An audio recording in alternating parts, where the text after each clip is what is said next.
కాబట్టి ఈ జీవితము ప్రభు యొక్క రాజ్యానికి వెళ్ళాలంటే మనము ఖచ్చితంగా ప్రభు సన్నిధిలో ప్రార్థన చేయాలి. ఏం ప్రార్థన చేయాలి? ఒకటి, నువ్వేదో ఒకటి మనుషులకు చెప్తా ఉంటావు కదా, ఆ మాట దేవుడికి చెప్పు. నేను ఒక మాట చెప్పనా, బయట మనుషులకు చెప్పిన మాట గడిచిన దినాల్లో కూడా చెప్పా. బయట మనుషులకు చెప్పుకున్న బాధ దేవుడు కనుక చెప్పకపోతే పాపంగా మారుతుంది. అది నీకు దేవుడు లేకుండా బ్రతికే జీవితముగా నీది మిగిలిపోతుంది. తండ్రి లేని ఒక అనాథ బతుకు నీది. మనుషులకు చెప్పుకుంటామే ఆ మాటే, ఆ బాధ, ఆ కన్నీళ్ళు దేవుని ఎదుట చెప్పకుండా, కన్నీరు కార్చకుండా, ఆ బాధ వ్యక్తపరచకుండా ఉంటే ప్రియులారా, అదొక వ్యర్థమైన జీవితము. దేవునికి చెప్పుకోవాలి. బాధ కలిగినప్పుడు మనుషులు కూడా చెప్పుకుంటారు.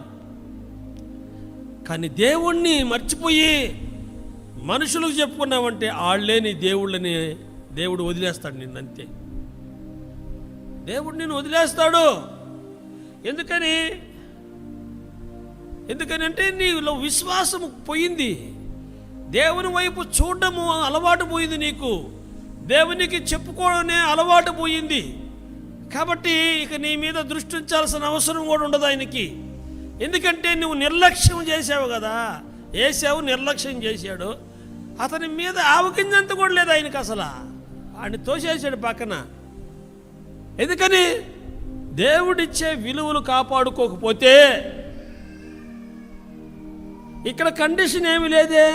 గంట సేపు ప్రార్థన చేయాలి, అట్టయితేనే చెయ్యండి. వీరవనితులారా, వీరులారా, సూరులారా, గంట సేపు ప్రార్థన చేయగలిగిన వాళ్ళే చెయ్యండి అని ఒక నియమం పెట్టాడా?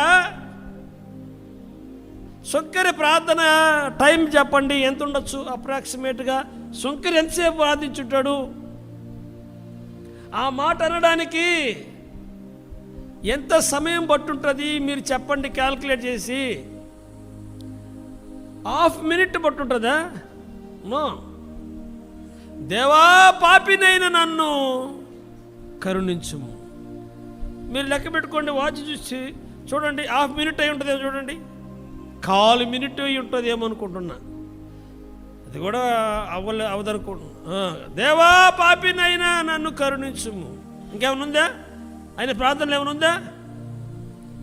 కాబట్టి నీవు రోగినైన నన్ను కరుణించు ప్రభువా, యేసునామములో అడుగుతున్నావు తండ్రిని చెప్పచ్చు. ఆయన పాపిని చెప్పుకొని ప్రార్థన చేశాడు. నువ్వు రోగం చెప్పుకో. నీకు రోగం ఉంది కదా, ఏదైనా ఉంటుంది కదా, వచ్చి ఉంటుంది కదా, ప్రార్థన చేసుకో వచ్చి ఉన్న రోగాన్ని బట్టి.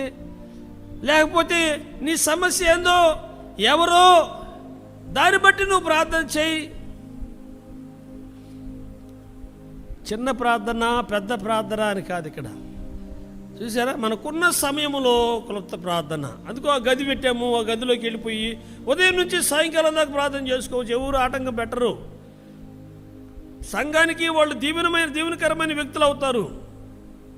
నేను ఖాళీ చేసుకుని ఓ రోజు పోయాడు ఉపవాసముని ప్రార్థన చేస్తానంటే నిజంగా లాంటి వాళ్ళు లేరు. కావాలి, రోజంతా విజ్ఞాపన చేసి విజ్ఞాపనకర్తలు కావాలి. ఆడ చేయలేరు. ఆ గొలుసు ప్రార్థన చేస్తూ ఉన్నారు. 10 మందికి అది కూడా లేదు. గొలుసు ప్రార్థన ఆ భాష ఏంది? తమిళ్లో మాట్లాడినట్టు, మలయాళంలో మాట్లాడినట్టు ఉంటుంది వాళ్ళకి. లాంగ్వేజ్ అర్థం కాదు. ప్రార్థన సమయం, ప్రార్థించే సమయం ఇది. ప్రత్యేకంగా ప్రభు సంఘాన్ని బలపరచడం కొరకు, లేకపోతే విశ్వాసుల్ని బలపరిచి స్థిరపరచడం కొరకు ఎన్నో రకాలైన దుష్టుని యొక్క అంబులు, బాణాలు మన మీద వదులుతూ ఉంటాడు. వాటన్నిటి నుండి తప్పించుకోవడానికి మనము దేవుని సన్నిధిలో ప్రార్థన చేయాలి. ఎందుకంటే అది తగిలిందంటే దాని నొప్పి భయంకరంగా ఉంటుంది, దాని గాయము చాలా భయంకరంగా ఉంటుంది. కాబట్టి వాటి నుండి మనము తప్పించబడాలంటే మనం ఏం చేయాలా? ప్రార్థన చేయాలి.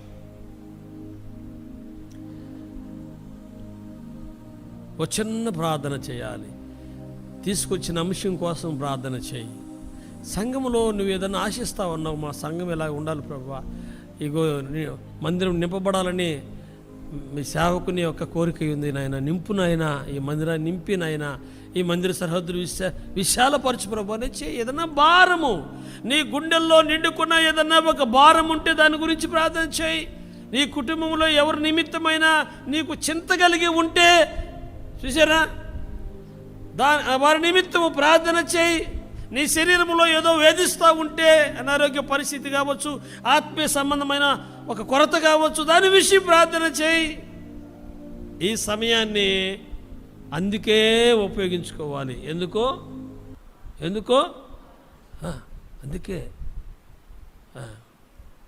నీకేమనిపిదేమో మరి, నేను ప్రార్థన చేయలేకపోతున్నానే.